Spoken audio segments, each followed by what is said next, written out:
Failed with major repairs. Technical repair report for bidding. Restoration with permit by a fully licensed vendor. Engineer oversight.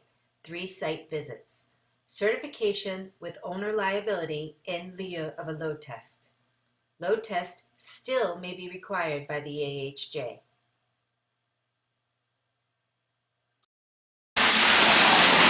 Fire escape engineers. I got it's a small refuge balcony.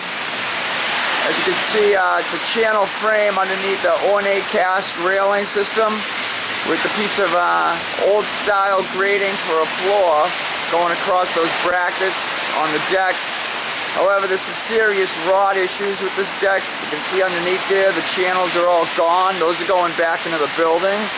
You're going to have to remove that railing, take that railing down, which can totally be saved.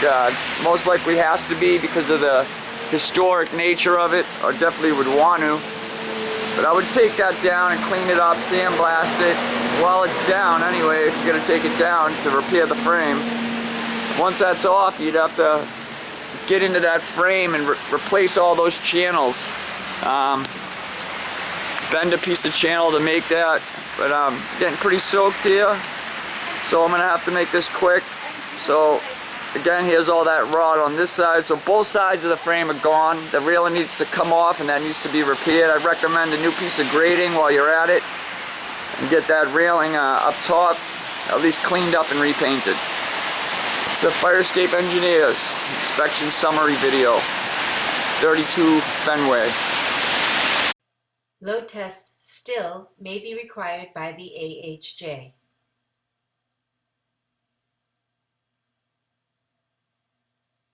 Failed with major repairs. Technical repair report for bidding. Restoration with permit by a fully licensed vendor. Engineer oversight. 3 site visits. Certification with owner liability in lieu of a load test. Fire escape issues. Photos represent what the violations are, not where they are or how many exist. Pass-fail inspection, not technical repair report.